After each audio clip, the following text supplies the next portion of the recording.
Each prophet was sent for the reformation of people. And in the end, when the world had been familiarized with the message of Allah, God Almighty then sent the Holy Prophet of Islam, sallallahu alaihi wasallam, the seal of all the prophets. And according to our belief, later sent the servant of the Prophet, sallallahu alaihi wasallam, the Prophet Messiah al-Islam, reformer of the age, who was to bring those gone astray towards their Creator.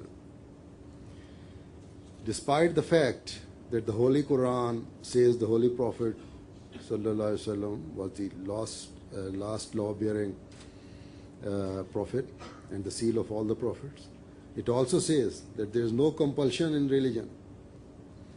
We have been commanded to present our religion's beautiful teachings to others, but must not use force. Everyone has the right to adopt the religion he or she wishes to.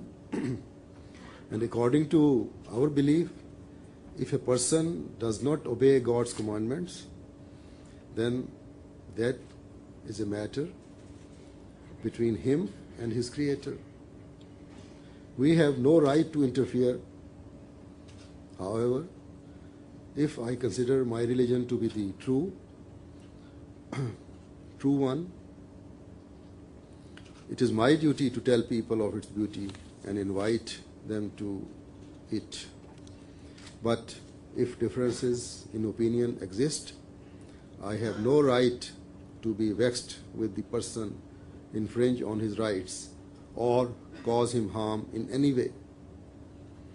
If this happens, resentment will develop and peace of the society will be disturbed.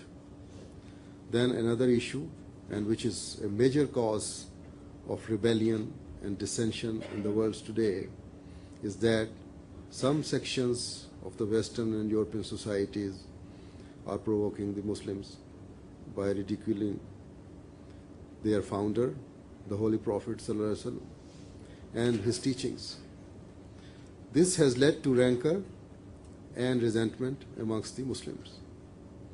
When I talk of peace in the West and Europe, I always say that the Western world must stop making a mockery of Islam and its founder, so that the ill feelings and hatred that Muslims have developed for the West be removed.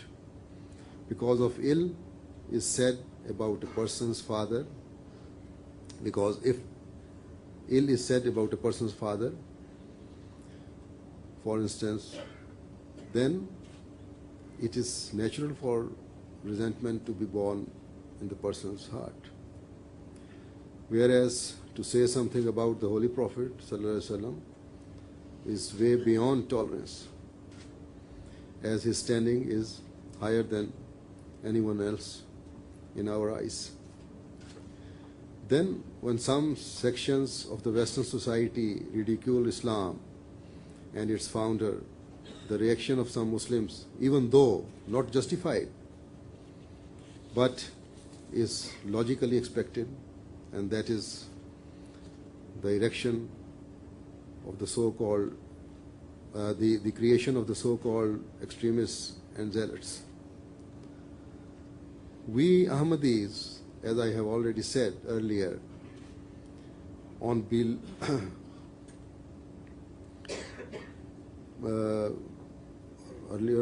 believe in all the prophets and respect them completely.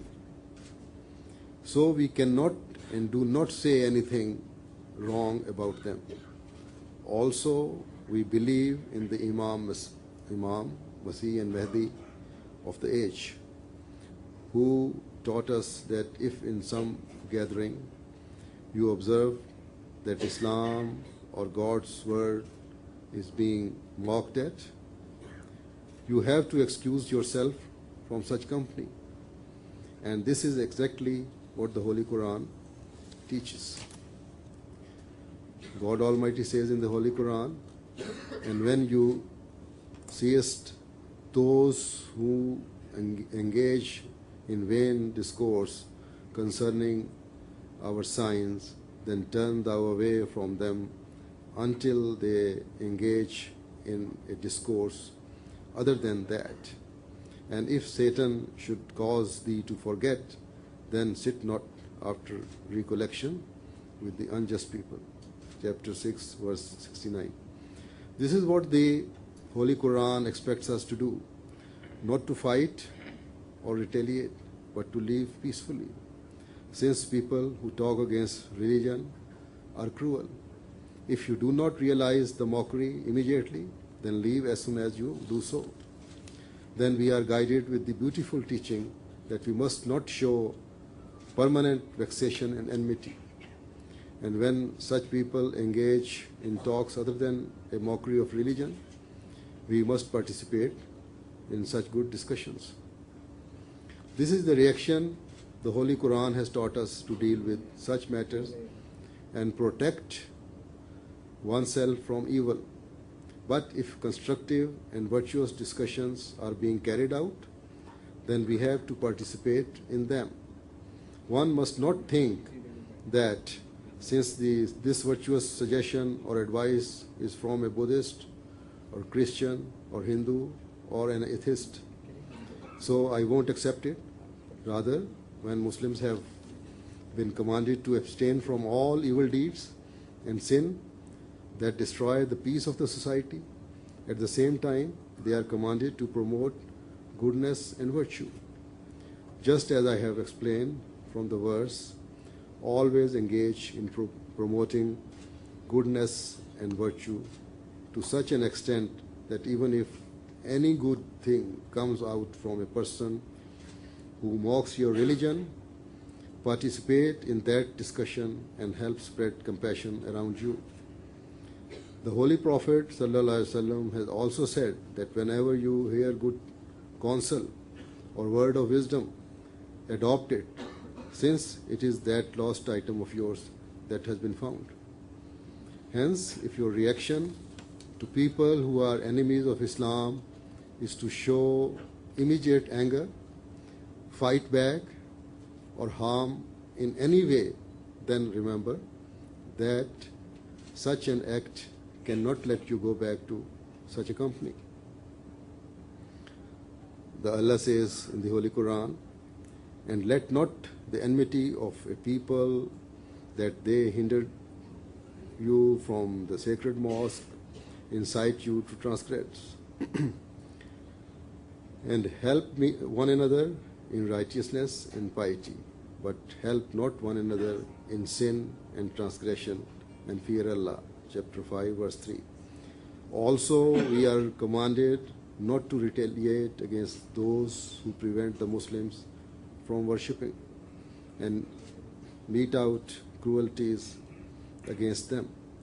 Those familiar with the history, Islam's early history, will be amazed with this beautiful teaching, that despite being oppressed in such a manner, the Muslims were still commanded to show justice.